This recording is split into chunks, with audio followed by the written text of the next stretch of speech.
बिस्मिल्लाहिर्रहमानिर्रहीम। डेप्रिसिएशन हमारा second year की अकाउंटिंग का ये क्वेश्चन है। कंपलसरी सवाल आता है, लॉन्ग क्वेश्चन में नॉर्मली ये सवाल पूछा जाता है।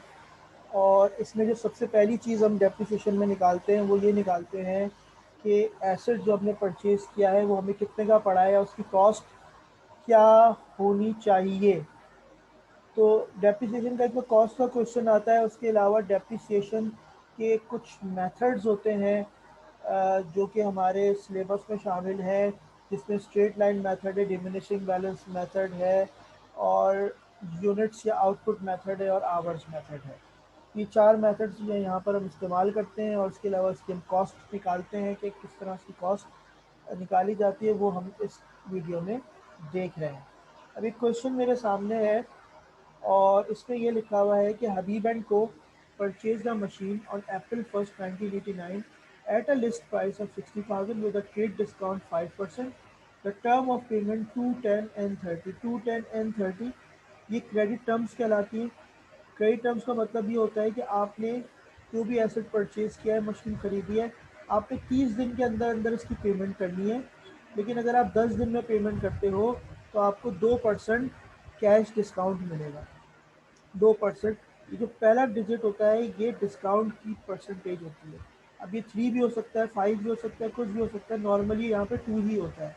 तो ये 2% आपको कैश डिस्काउंट मिलेगा। तो ये इसकी क्रेडिट टर्म्स होती है। फिर ये कह रहा है the payment was made immediately in concession period. अच्छा, अगर आप कंसेशन पीरियड के अंदर अंदर ही पेमेंट कर देंगे तो आपको डिस्काउंट मिलेगा, लेकिन अगर आप कंसेशन पीरियड के बाद पेमेंट करेंगे तो फिर ये कैश डिस्काउंट आपको नहीं मिलेगा। 4% सेल्स टैक्स है, इंस्टॉलेशन टेस्टिंग है, प्रीपेड फायर इंश्योरेंस है, इंश्योरेंस इन ट्रांजिट और ट्रांसपोर्टेशन चार्ज है। ये सवाल यहाँ तक हमारे काम का सवाल ये आ रहा है। अभी फ़िलहाल हमने इस डेटा को यहाँ तक इस्तेमाल करना है।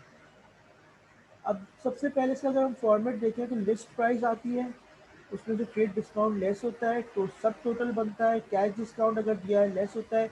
कैश प्राइस आती है, सेल्स टैक्स ऐड हो जाता है, बिल्ड प्राइस है, वॉइस कॉस्ट आ जाती है, और फिर ये कुछ एक्सपेंसेस हैं आपके। नॉर्मली ये आपके एक्सपेंसेस होते हैं। Freight, transportation, custom duty, loading unloading, labour charges, installation testing, insurance in transit, dock dues, registration fee, major repair during installation of try. ये टोटल एक्सपेंसेस आप जो है वो ऐड कर देते हैं अपनी बिल्ड प्राइस में, तो आपको एसेट की टोटल कॉस्ट जो है वो मिल जाती है। तो अब इस डेटा को देखते हुए हमने इस फॉर्मेट के अंदर चीज़ें जो है वो पुट करनी है, और ये फॉर्मेट हमें याद होना चाहिए। ये पूरा फॉर्मेट हमें याद होना चाहिए। इससे ज़रूरी नहीं है कि सारे एक्सपेंसेस आ रहे हों। जितने एक्सपेंसेस आ रहे हैं उनके नाम आपने लिखने हैं, बाकी आपने हर एक एक्सपेंस नहीं लिखना। अच्छा, एक दो चीज़ें हमने छोड़नी होती है। प्रीपेड फायर इंश्योरेंस होता है, ये हम इग्नोर करते हैं। किसी किस्म का कोई इंटरेस्ट आ रहा होता है, इसको हम इग्नोर करते हैं। फायर इंश्योरेंस, इंटरेस्ट, ये हमने इग्नोर करना है, इनको हमने यूज़ नहीं करना। लिस्ट प्राइस है 60,000, ये मैंने यहाँ पर आके लिस्ट प्राइस 60,000 रुपीज़ डाल दी। लिस्ट प्राइस पे 5% ट्रेड डिस्काउंट है, तो यहाँ पे मैंने ट्रेड डिस्काउंट के साथ 5% जो है वो लगाना है।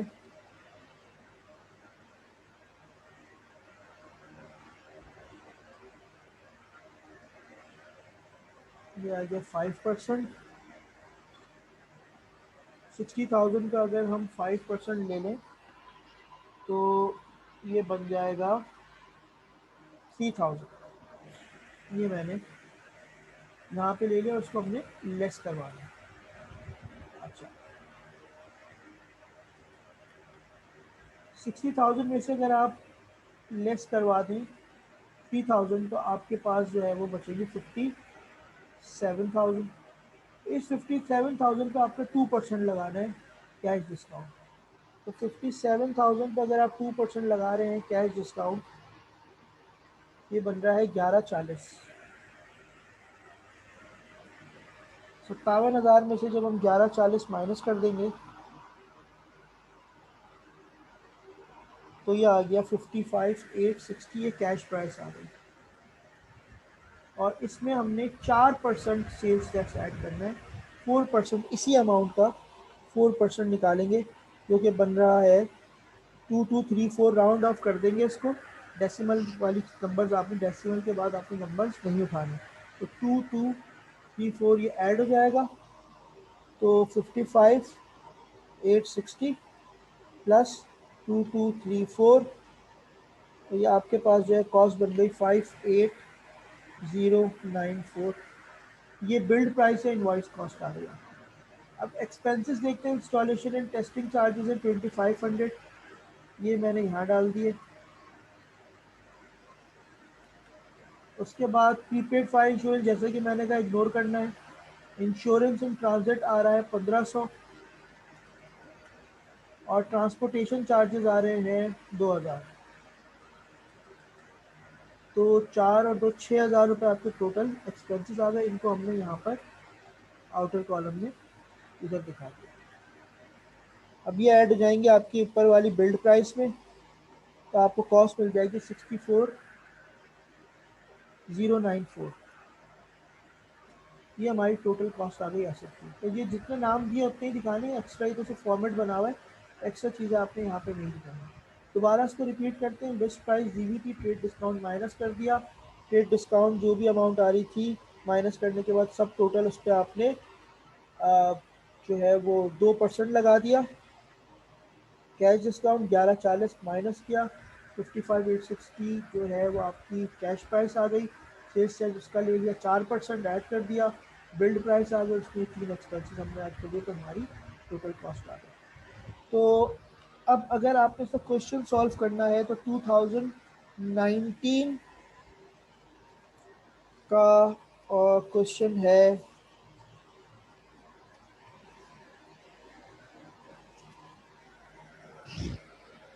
इसका जो है 2019 में इसका क्वेश्चन आया है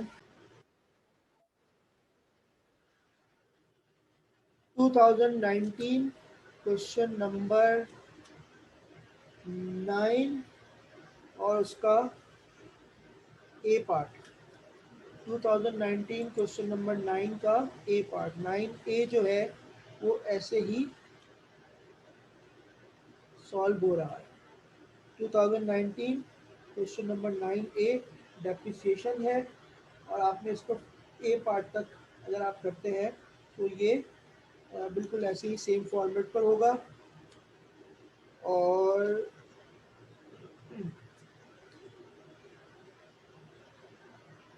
इसके अलावा देख लेते हैं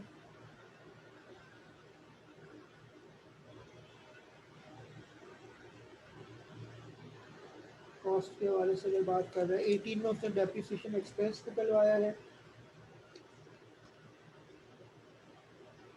2017 और 2017 का question number 9B। 2017 question number 9B, इसमें भी आपने कॉस्ट निकालनी है। Compute the cost of machine, इसका फर्स्ट पार्ट है। 2017 9 जो है वो सी है, और उसका first part compute the cost of machine. तो ये बिल्कुल ऐसे ही इसी सेम फॉर्मेट पे सॉल्व होंगे।